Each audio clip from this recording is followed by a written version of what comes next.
Working for Harold seemed simple enough until I found the locked door in the basement. The way he guarded it, you'd think it held the crown jewels. Or something far worse.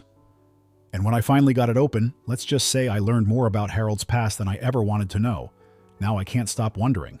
Was I his caretaker or just another piece in his twisted game? My name's Marcus, 23 years old, broke, and currently working as a caretaker for an 86-year-old man named Harold. Sounds noble, right? Yeah, not exactly.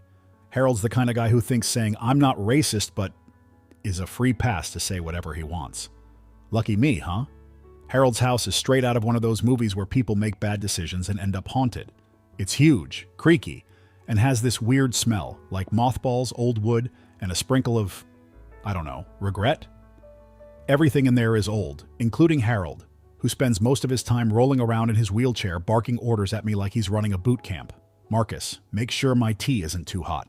"Marcus, don't forget to wipe the counter. You missed a spot." "Marcus, you young folks just don't know how to work hard anymore." "Yeah, Harold, because working hard is definitely the issue here.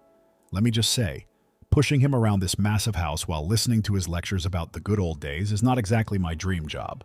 But rent's due every month, so here I am, doing my best not to roll my eyes into another dimension every time he opens his mouth. Now, let's talk about the house. If you think Harold's personality is a lot, wait till you hear about where he lives.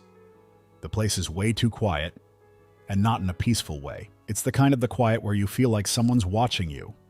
Even when you're alone, there's this locked door in the basement that Harold is weirdly protective of. One time I casually asked him about it, and he just gave me this cold stare and said, "Some doors aren't meant to be opened, Marcus." Okay, cool, Harold. Way to make that 10 times creepier than it needed to be. And then, there are the noises. I'm not kidding. Sometimes when Harold's knocked out in front of the TV, I hear footsteps upstairs. But here's the thing. No one else lives here. At first, I tried convincing myself it was just the house settling or whatever, but it's hard to believe that when it sounds like someone's pacing back and forth. One time, I even went upstairs to check it out, but there was nothing there. Just a bunch of old furniture and those creepy portraits of Harold's ancestors glaring at me like I don't belong here. Which, let's be real, I probably don't.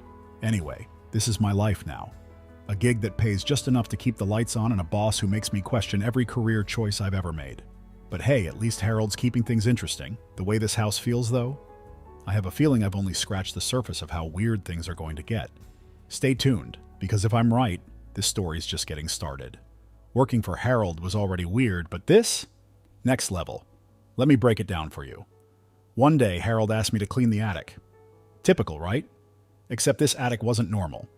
It was like stepping into a dusty time capsule, old trunks, yellowed newspapers, and cobwebs that could double as Halloween props. While sorting through the chaos, I found this pristine box that stood out like it didn't belong. Naturally, I opened it. Inside were black and white photos. Harold, in his younger days, with a group of guys in uniforms. At first, it seemed innocent enough, but then I saw a faded banner in the background. The text was too worn to read, but something about it felt off. Harold wasn't exactly giving friendly neighborhood grandpa energy in those pictures. "Find anything interesting?" Harold's voice startled me so badly I nearly dropped the box. I mumbled something about old junk and got out of there as fast as I could. But when I handed him his tea later, his knowing smirk told me he wasn't buying my act. And then there was the basement door. It's locked, always has been, and Harold treats it like the crown jewels are stashed behind it. Once, I asked him about it. "Some doors are better left closed, Marcus," he said, dead serious. Okay, cool, totally not creepy. Things escalated when I found a notebook in his study while dusting. Most of it was harmless, lists, reminders. But in the back, there was a list of names with dates and weird symbols next to them. I don't know what I was looking at, but it definitely wasn't his grocery list.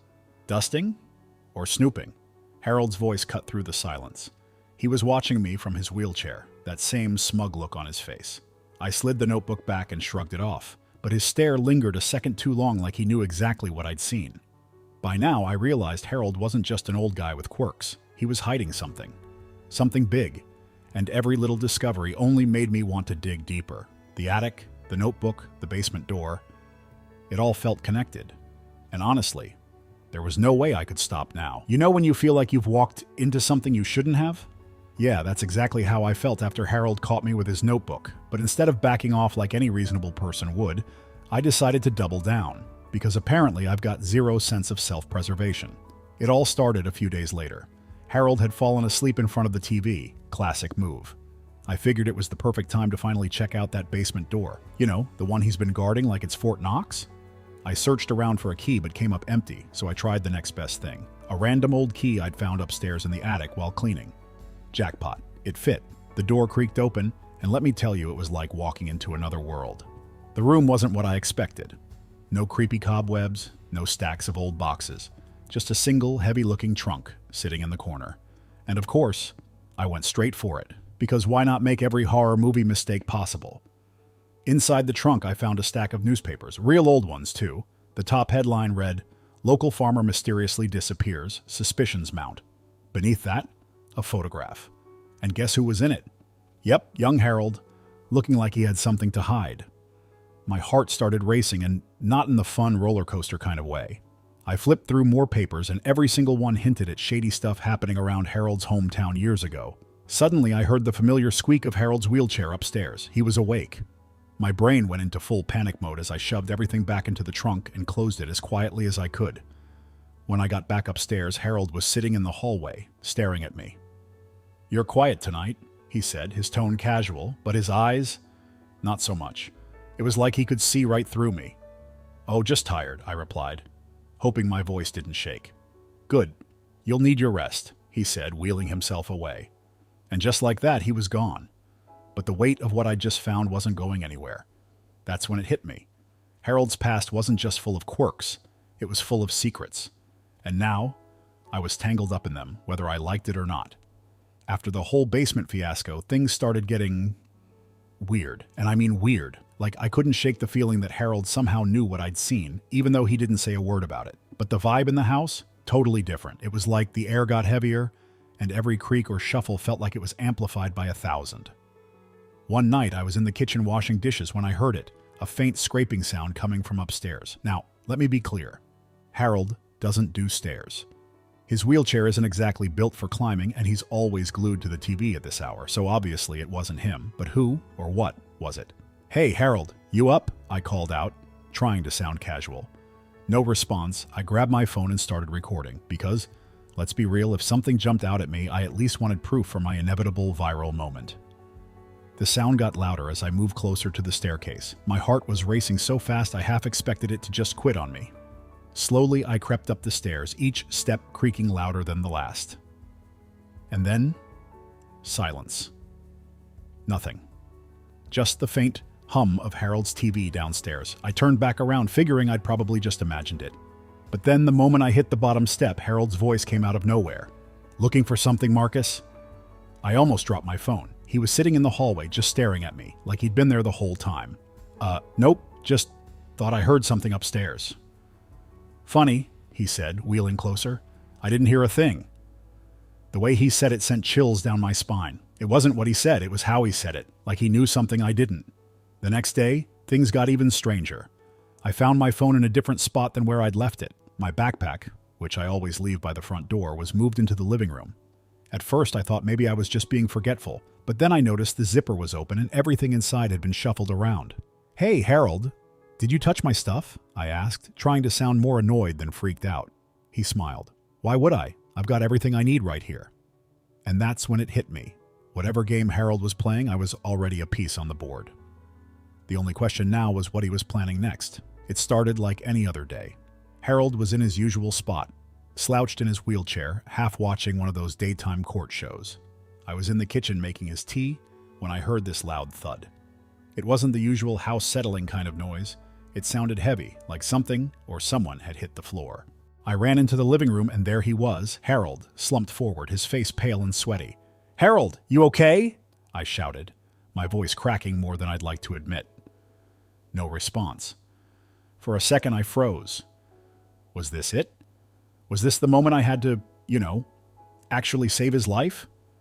My brain was screaming at me to do something, so I grabbed my phone and called 911. "I think my boss, he's elderly. He's having some kind of attack," I blurted out. The operator gave me instructions and I tried to stay calm, but my hands were shaking so much I could barely follow them. When the paramedics arrived, it was chaos. They worked quickly, getting Harold stabilized and loaded into the ambulance. One of them gave me a look. Half pity, half curiosity. "Good call, you might have saved him," he said before shutting the doors. I stood there in the empty living room, the TV still droning on about some lawsuit, trying to process what just happened. Harold had never seemed vulnerable.